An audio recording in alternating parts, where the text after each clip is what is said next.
Your 4x4 is proudly presented by the all-new Holden Colorado 7, Berrima Diesel, ARB 4x4 accessories, Piranha off-road products, Kmart 4-drive accessories, wholesale automatic transmissions, and Lightforce performance lighting.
Last week's episode, which was yesterday afternoon for us, we finished up on Big Red with some amazing forward driving and amazing scenery.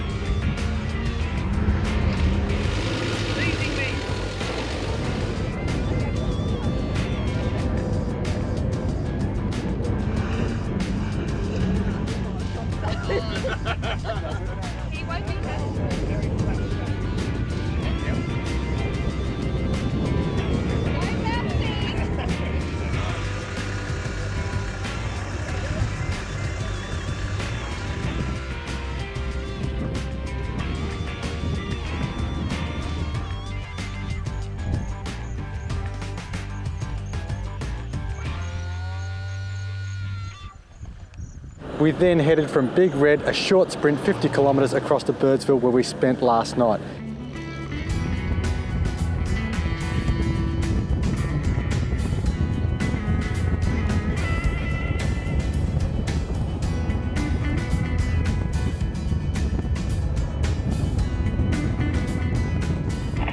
Now Birdsville's an amazing area, it's got plenty to offer, and we stayed at the Birdsville Caravan Park. Hello, my name's Peter Lay and I'm the manager of Birdsville Caravan Park, and I'd like to welcome your 4x4 here to our park. Hope they enjoy it and I hope they enjoy their stay.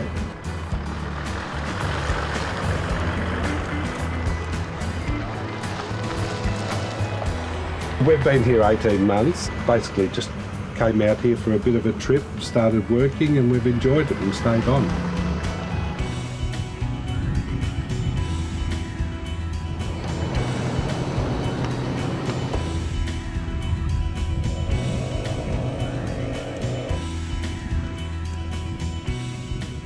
The most enjoyable part about running this caravan park is that you get so many different people arriving.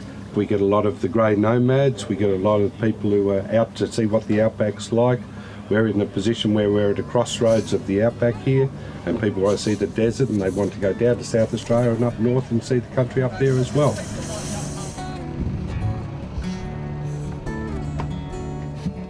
Sharon, my wife and I would like to thank YOUR4X4 for being here and coming out and seeing what this land's like out here. Thank you.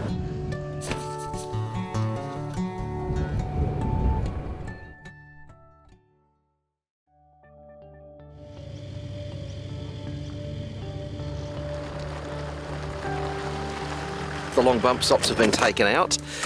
The steering stabiliser has been removed to see if that was bent, and we're going to try it out right now.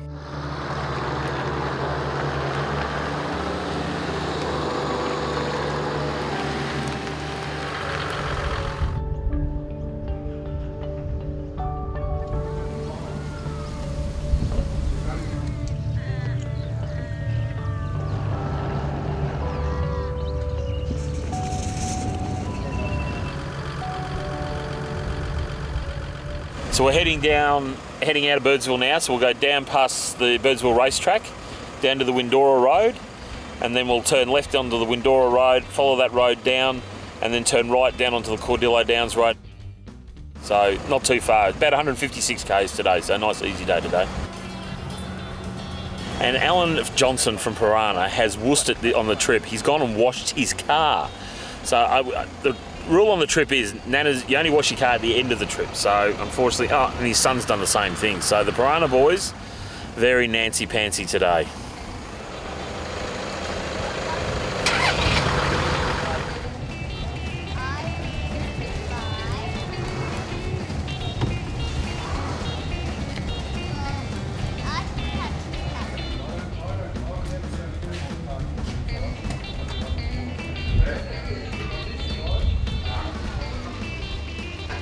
Well viewers, we're fueled up. We're heading southeast out of Birdsville today, across to Cadelga, where we're going to camp at some amazing ruins tonight. It's going to be a fantastic trip.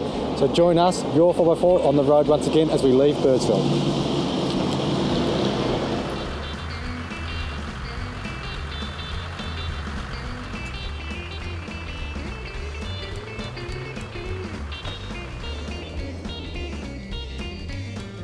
Next up, it's the YOUR4X4 email competition.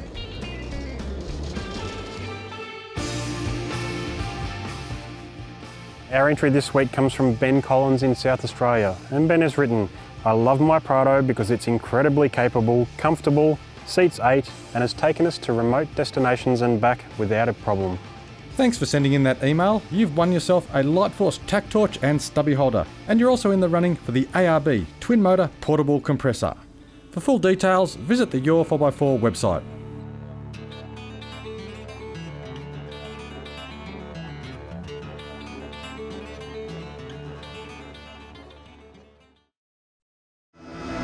Holden's toughest 4x4 ever has arrived. Introducing the all-new Holden Colorado 7. It comes with 7 seats as standard, and it's loaded with serious off-road grunt.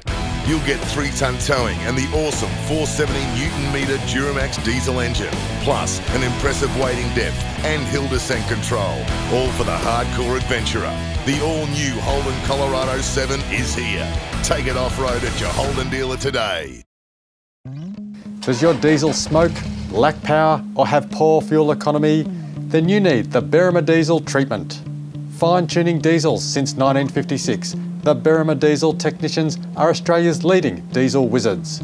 From a turbo installation to a high-tech dyno tune, when you think diesel, think Berrima Diesel. Visit thedieselexperts.com and make an appointment for more power, more torque, and better fuel economy. The next generation of shock absorbers is here. Leading the way in 4x4 suspension development, Old Man Emu introduces the most advanced and finely tuned shock absorber on the market. Nitro Charger Sport incorporates a new valving system that instantly adapts to all terrain for an outstanding smooth ride and phenomenal control. Backed by a 3-year, 60,000 kilometre warranty, you can trust Nitro Charger Sport, built in Australia for Australian conditions.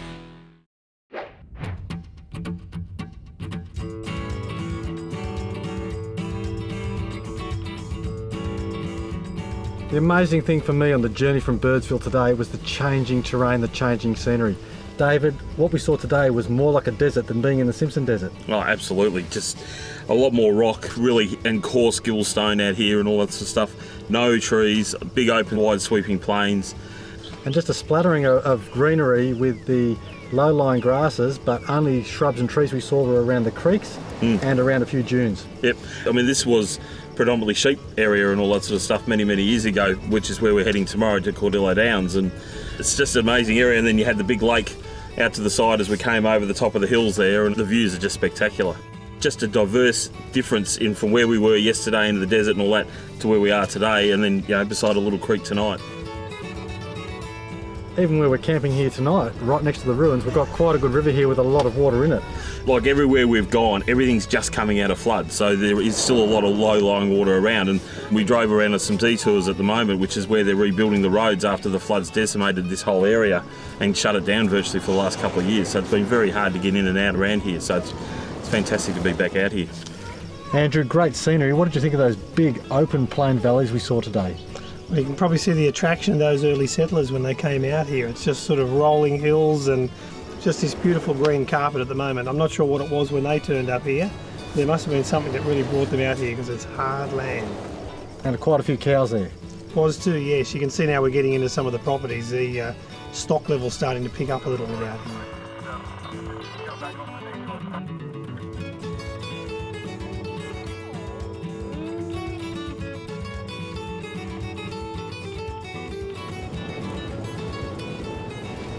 And an easy drive today for you?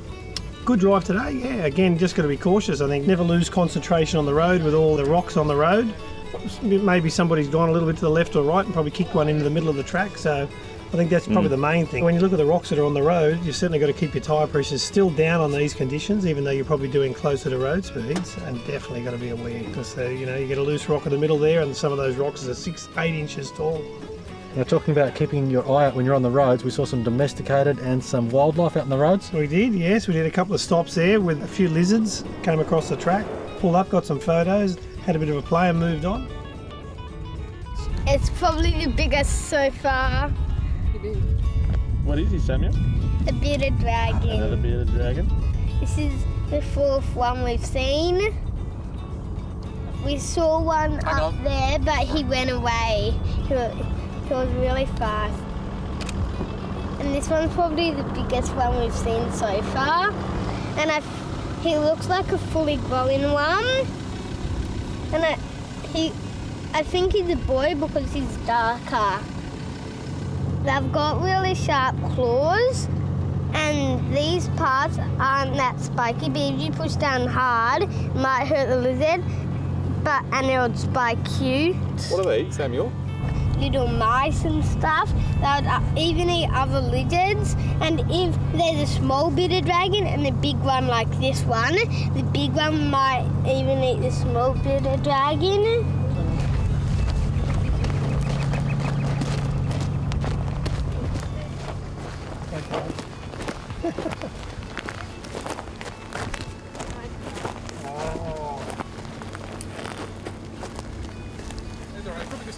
That's all.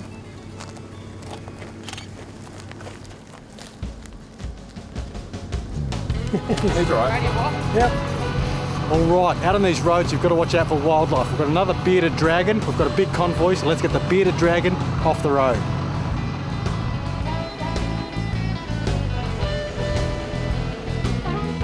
Pretty friendly, these guys. All right to handle, but don't get bitten. Let's get him off the road, keep him safe.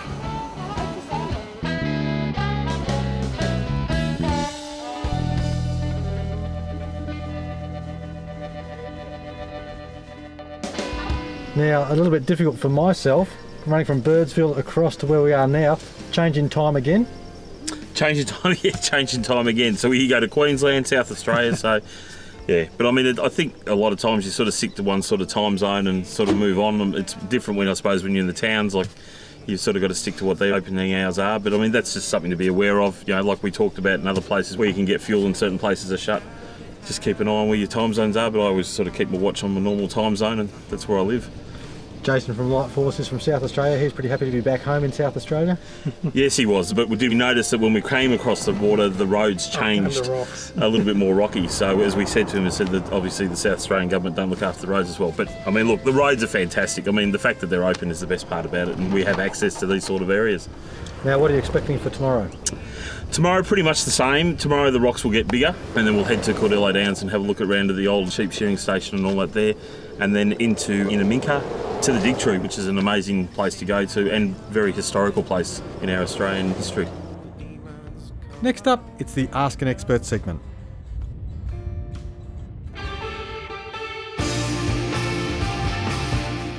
Well, thanks, Simon. Our question this week comes from Terry Murphy, a local Victorian, and Terry wants to know, will driving in sand cause my automatic transmission to overheat? Well, that's a great question, Terry. Let's check with Stuart from Wholesale Automatic Transmissions for the answer. What happens generally when you're driving through sand, you're going to maintain a constant speed, which can be difficult in some cases, but generally what's happening is because of the low road speed and the high load, the lock-up converter never actually locks up. So constantly the converter's working very, very hard, and that creates a lot of heat, which is basically how the converter works. It generates heat by multiplying torque. Now, in some situations and some vehicles you may find the temperature light may come on, telling you that the automatic transmission temperature has reached a point that's critical. We found the day, generally speaking, it's running around 110, maybe up to 120 degrees, which is obviously a lot hotter than normal driving conditions, which is usually around 80 or 90. So it's important that you understand what's going on. Generally speaking, in a factory vehicle without any sort of gauge or anything, you won't know what temperature it's running at until the light comes on, which is basically saying stop. If the temperature warning light does come on when you're in the middle of the desert or in any other circumstances, you need to pull over because that light's basically telling you it's already too hot and you have to stop. You just place the transmission in park or neutral, let it idle down while the oil can circulate through the cooling system. Eventually the light will come off. Then you can drive away safely. If you have a temperature gauge and you can see it's running hot, you can adjust your driving style by backing off the throttle a bit. That will help reduce the temperature. If that doesn't have a huge amount of effect, then if you've got an aftermarket lock-up switch that controls the converter application, by applying that switch, that will lock the converter up and that will rapidly decrease the temperature, which you'll be able to see on the gauge. However, you should not use this switch unless you're in a position where you're able to coast without using a lot of throttle, which normally would be in an open expanse of areas, say between the dunes rather than climbing them. For asking that question, you've won yourself a Piranha diff breather. You're also in the running for the wholesale heavy-duty valve body converter lockup and temperature gauge kit, the Light Force 50-watt 170mm striker driving lamp kit, and the RFI antenna pack. For full details, visit the YOUR4X4 website.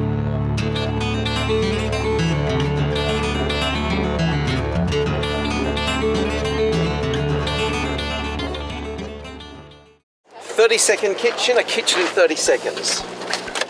Fridge slide first. Fridge slide's got 130 kilo tracks in it, so it's nice and tough. Remove the R-clip, don't lose it. Drop the pin, leg locker, kitchen out. Lock kitchen down here, retrieve the R-clip, lock on here, R-clip in. Leg here, pull them together, stove, billy. How good's that, guys? Couldn't ask for quicker. Sometimes the front runners lead from behind, and when it comes to protecting your rear, Kmart are world leaders in rear end protection and tow bar combinations. The just released Prado 150 is no exception, with a bar that is designed to follow the car's lines and work with your sensors and factory camera. For the best in rear end protection, trust Kmart. It's a statement, not just an accessory, but the toughest of 4x4 trips. For more info, go to kmart.com.au. Warning, beware of imitation lights. Only Light Force performance lighting guarantees. Australian made, no leaking or melting, quality output and 3-year warranty. Unlike their imitators, Light Force lights feature peerless construction, leak-proof seals, impact-proof lenses and filters, vibration and fracture-resistant mounts and housing, and stainless steel fittings, outshining and outlasting their impersonators in every way. Often imitated, never replicated. Visit lightforce.com for the full range of authentic Light Force lights. Got a tough 4x4 tourer and enjoy hitting the tracks? Odds are you'll need some serious underguard protection and a heavy-duty long-range tank. Brown Davis Automotive offer aluminised steel underguard protection plates and long-range tanks for most popular makes and models. They're designed and developed right here in Australia and have been tested to the extreme right across this great country. Remember Brown Davis Automotive. It's a trusted and family-owned Aussie business and proud manufacturers of high-end tanks, underguards and more.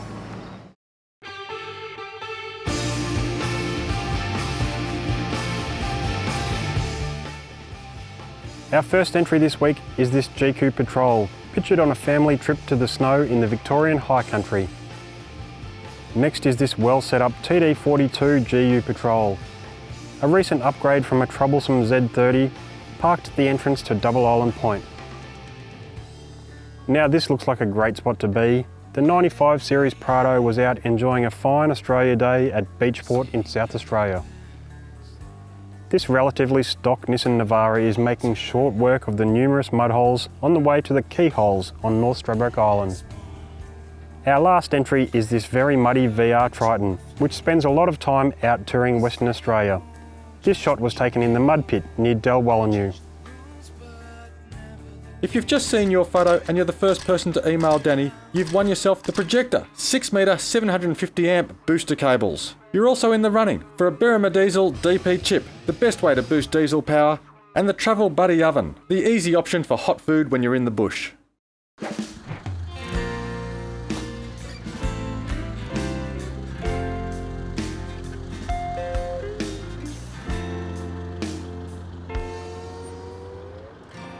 Honey, I can't get out of bed. I've been losing sleep all winter. We left Birdsville today and went through some very different country compared to the last few days. You can see that the pastoral leases ground is extremely hard, a lot more rocky than the sandy desert that we're in before. We've ended up at the Cadelga Ruins, and it's quite an amazing spot here. You can see that quite harsh environment, and there's quite a bit of a history about it. Matt, what do you know about the Cadelga Ruins? Well, this particular station was settled in 1878. At the same time, Kudelka Downs was the same year. The two stations ran separately as sheep stations through till about 1900, and then they actually combined and became one big station. At the turn of the century, they're running about 85,000 head of sheep on this property, so it was a very, very lucrative station in its day. I mean, these days, it's cattle country out here now. As you can tell by the flies. Yeah, absolutely. Several thousand cattle on this station, but it's still, you know, I mean, it's a magnificent station, and what a fantastic camping spot here, down beside the creek. We've got river frontage, $1 million river frontage. It's beautiful here. I love this part of the world. I mean, this is what's called the corner country, and the whole run from here down through to Inaminka, Cameron Corner, and eventually down into Broken Hill. I just reckon this is just stunning. I love this time of day. The light's just fantastic. A lot of history in the region. It's going to be a great place to be for the next few days. Beautiful. And Stuart, how have you enjoyed the day so far? Oh, it's fantastic being here after spending the last, 4 or 5 days in the desert. To be able to camp by a creek's pretty refreshing, and quite a stark contrast in where we've been travelling and camping in the past week or so. Yeah. And the ruins are pretty sensational. As you drive out here from Birdsville and you go through all that sort of terrain, you sort of think that when people first came out here and pioneered it, you can see all the ruts where people had struggled to get through in their cars. You imagine coming out here in a horse and cart. Oh, it would have been terrible. And then trying to think to yourself, well, let's make a life of it. It takes some special people to sort of go through those things. Yeah, definitely. Yeah. And I'm looking forward to a bit later on this afternoon as the sun sets and watching all the bird life come in. I've already seen cockatiels and budgies and some birks. So I'm hoping that we'll get a range of different rosellas and other birds coming in to the waterhole. So I'm really looking forward to seeing that, being a bit of a nature lover myself. We might even see a few fish. Stuart here has been making up a bit of a makeshift fishing rod, I noticed, with a few sticks and things like that. Tent pole and race tape, stick, stones, safety pin, jury's out in the bait, or even jury's out on whether there's even any fish in the creek, to be honest, but we'll see. Well, with all the shags that are down there, we'd have to see, like the cormorants that are down there, there'd have to be fish in the creek. And hopefully maybe even some yabbies. So well, I've made a yabby net out of a bandage, a guy rope and some mints. So we'll see how that goes. We won't abandon the barbecues just yet. We might go to steak and snags later, but we might get a few yabbies tonight. I can actually see my rod shaking right now. Yeah, so we're looking forward to having a beautiful night. Clear skies again. We couldn't ask for better weather. As the sun sets, we're going to take a few photos and crack a couple of cold ones and enjoy the evening. Looking forward to it. Absolutely.